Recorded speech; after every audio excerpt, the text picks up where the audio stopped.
अ, नमस्कार दोस्तों।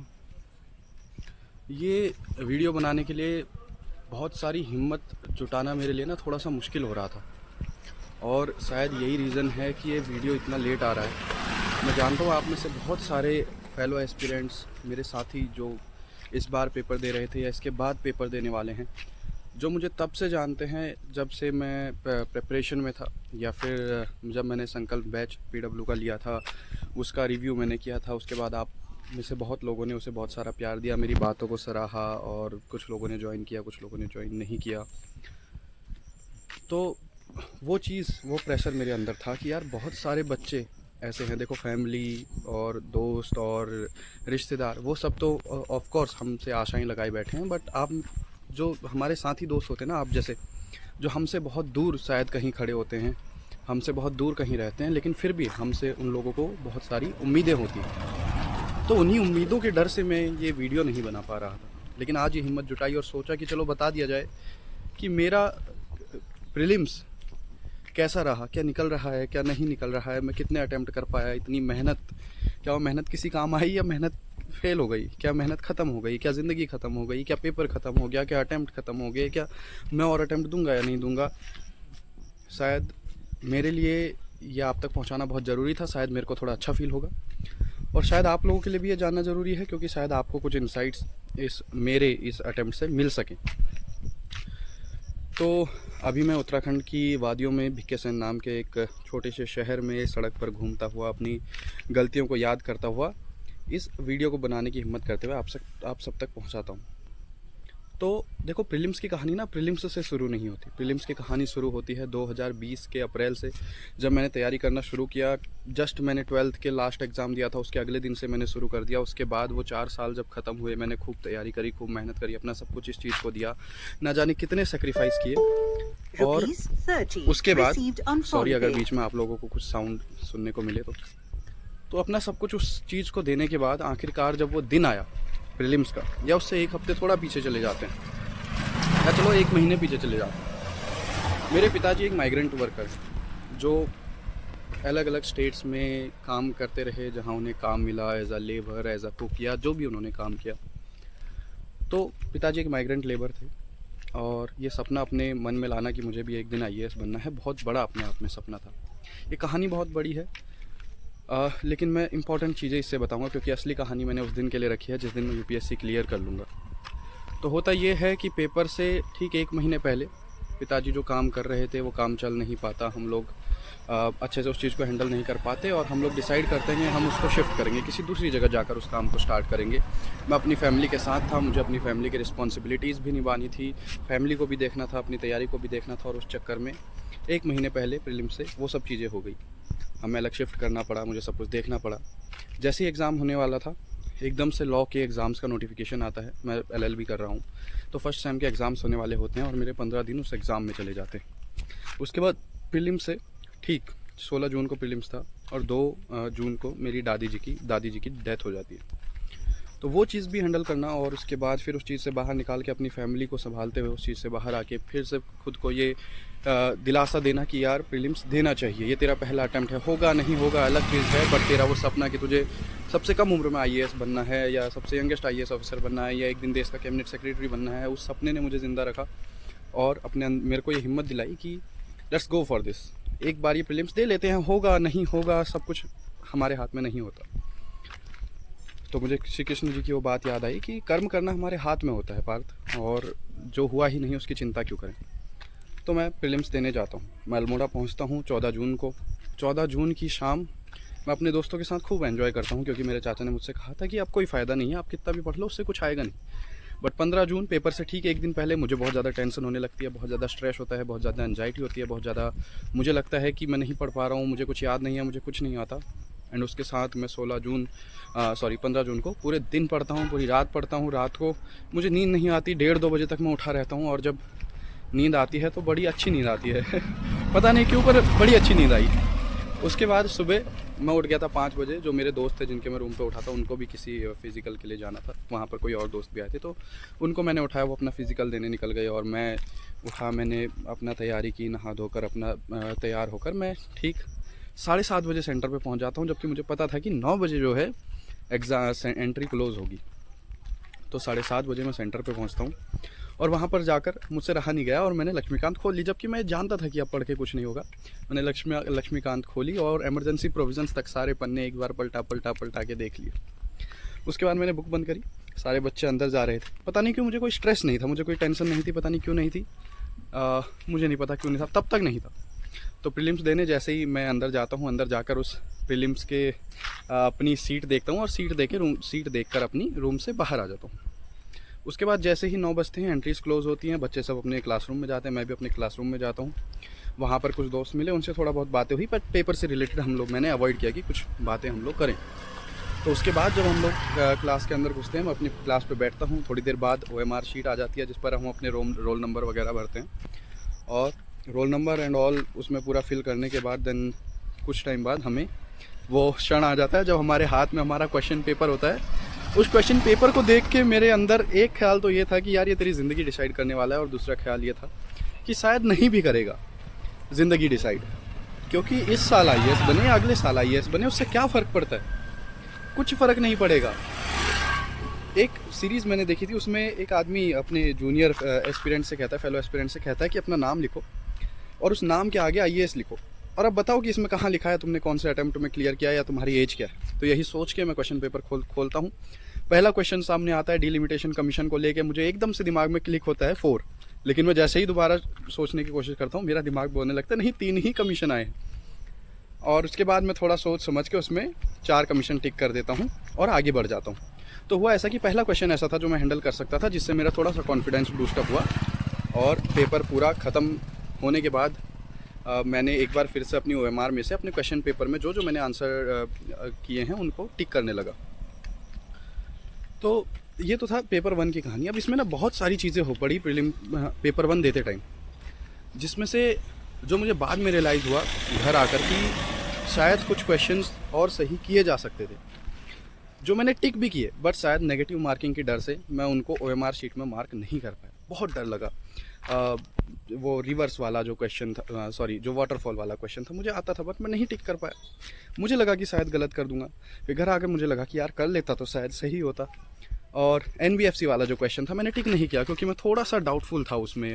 NBFC वाले क्वेश्चन में जो पहला ऑप्शन था उसमें मैं थोड़ा डाउटफुल था, मैंने नहीं किया। और वो भी मैंने जब घर आकर देखा तो शायद वो क्वेश्चन अगर मैं करता तो मेरे 2 नंबर और ज़्यादा आ सकते, बट उन चीज़ों का तब कोई मतलब नहीं रहता था।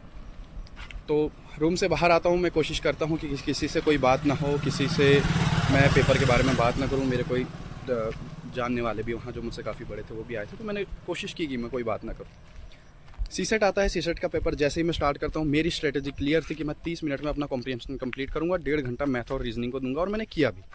और पता नहीं उस दिन मेरे को भगवान ने क्या साथ दिया, क्या हुआ। उस टाइम पर मेरे दिमाग में बस ये था कि 30 मिनट में ख़त्म करना, और एक्चुअली मैंने 30 मिनट में कॉम्प्रिहेंशन ख़त्म करके सारे गोले भी कॉम्प्रिहेंशन के भर लिए थे।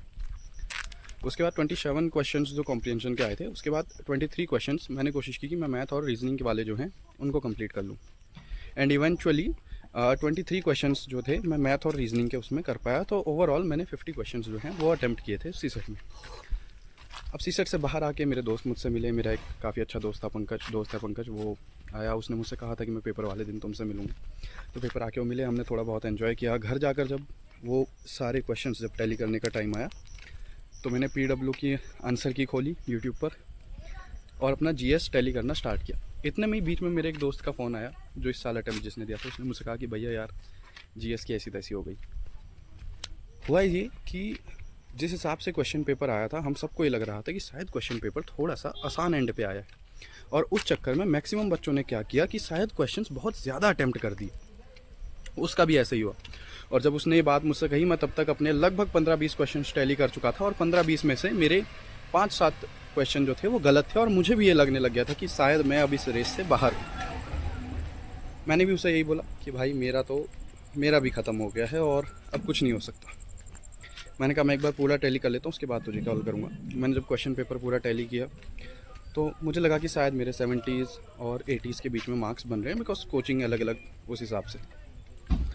उसके बाद मैंने CSET करना शुरू किया। तो CSET जब मैंने मधुकर सर के उससे लगाना शुरू किया, तो मैंने जो पहले 3 कॉम्प्रिहेंशन अपने चेक किए, उसमें मुझे लगा कि यार पहले 6 मैंने क्वेश्चन चेक किया, और पहले 6 कॉम्प्रिहेंशन में से मेरे 3 कॉम्प्रिहेंशन गलत थे। और यहाँ मेरा होप टूट गया, क्योंकि मैं 27 कॉम्प्रिहेंशन करके आया था और उसमें से अगर आधे गलत हो जाते तो मेरा सब ख़त्म था। मैंने सी सेट बंद किया, वापस से अपने उस दोस्त को कॉल किया, मैंने कहा भाई मेरा तो शायद सी सेट भी ख़त्म है। उसने मुझसे कहा कि मैं तो 38 ही सी सेट में अटैम्प्ट करके आया था, और उन 38 में से भी मेरे मैक्सिमम गलत है, मुझे लग रहा है शायद मैं भी बाहर हूँ। उसने अभी तक सी सेट का जो पेपर है अपना एनालाइज़ नहीं किया, क्योंकि उसे लगता है कि वो क्लियरली बाहर है। मैंने भी उसे फोर्स नहीं किया, क्योंकि कुछ चीज़ें हमें दुख देती हैं, उन चीज़ों को भूल जाना अच्छा रहता है। उसके बाद मैं वापस से 1 बजे अंदर गया। 1 बजे अंदर जाके मैंने अपना सी सेट खोला। सी सेट खोलने के बाद मैंने रियलाइज़ किया कि बाकी के जो कॉम्प्रिहेंसन थे उनमें से मेरे सिर्फ 3 गलत थे। इसका मतलब 27 में से सिर्फ 6 कॉम्प्रिहेंसन मेरे गलत हुए, 21 कॉम्प्रिहेंसन सही हो गया। मैंने बाकी का मैथ वगैरह चेक किया तो मेरे 77 मार्क्स सी सेट में बन रहे थे। मेरे अंदर थोड़ा सा कॉन्फिडेंस आया कि शायद एक बार जीएस को और देख लेता हूँ और एक बार पक्का कर लेता हूँ कि मेरे मार्क्स कितने बन रहे हैं। मैंने वापस से अपने उस दोस्त को कॉल किया, मैंने कहा भाई मेरा सी सेट क्लियर हो रहा है, और तो उसने कहा कि भैया एक बार फिर देखते हैं। हमने देखा मेरे कितने मार्क्स सही, कितने क्वेश्चन सही हो रहे हैं, कितने क्वेश्चन गलत हो रहा है, एंड वी रियलाइज कि मेरा सी सेट तो एटलीस्ट क्लियर है। और अपने अंदर ये कॉन्फिडेंस लाना कि यार फर्स्ट अटेम्प्ट में if you clear C SAT, जो इतना ईजी भी नहीं आया था, एक अच्छा खासा सी सेट का पेपर आया था। तो वो चीज़ करने के बाद मैंने कहा यार भाई तू सो रहा है? उसने कहा नहीं भैया मैं सो नहीं रहा हूँ अभी, क्योंकि उसे भी नींद नहीं आ रही थी, उसने भी पेपर दिया था, उसने भी मेहनत करी थी। एंड देन हम दोनों उठे और हम दोनों ने फिर से एक बार बैठ के जीएस का पूरा पेपर हम लोगों ने एक एंड से स्टार्ट किया और अपने नंबर जोड़ना, सही करना, गलत करना सब स्टार्ट किया। देन वी रियलाइज कि मेरे जो मार्क्स हैं वो 80 से 86 के बीच में आ रहे हैं। मिनिमम 81 है, उससे कम नहीं हो सकते।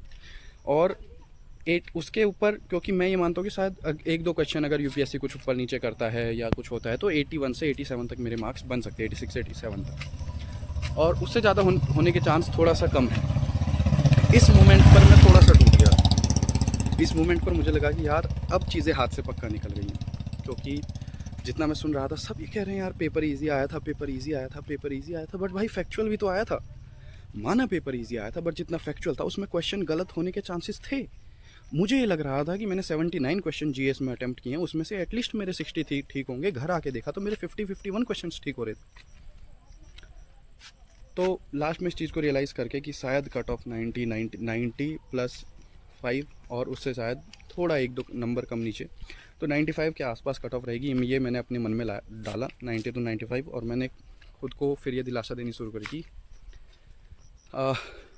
मेंस की तैयारी करते हैं। मे भी अगर भगवान ने चाहा कुछ ऐसा फॉर्चुनेट हो जाता है कि मेरा लिस्ट में नाम आ जाता है, कुछ आंसर कीज़ में थोड़ा चेंज हो जाता है, तो मेंस की तैयारी कंटिन्यू करेंगे। वरना नेक्स्ट मंथ पीसीएस है, 14 जुलाई को वो पीसीएस देंगे। ज़िंदगी थोड़ी रुक जाती है, ज़िंदगी चलती रहती है। और ख़ुद को ये दिलासा देना बहुत ज़रूरी है कि श्री कृष्ण है ना, वो हमारे बहुत अच्छे सारथी, मतलब सारथी से मेरे कहने का मतलब है कि साथी हैं, सारथी भी है और साथी भी। आपको जिस पथ पर ये लगने लगे कि शायद अब चीज़ें बहुत मुश्किल हो रही हैं, तो एक बार उनकी एक बात याद कर लो कि कर्मण्येवाधिकारस्ते माँ फलेषु कदाचन माँ कर्म फल हेतुर्भुः माते संकोचो कर्म। वो कहते हैं कि कर्म करना हमारे हाथ में है, और फल तो किसके हाथ में था?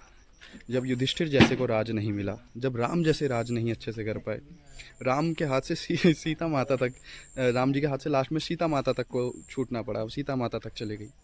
तो हम क्या हैं? हम तो मतलब एक छोटे से कठपुतली हैं जिसे भगवान जैसे चाहे चला सकता है।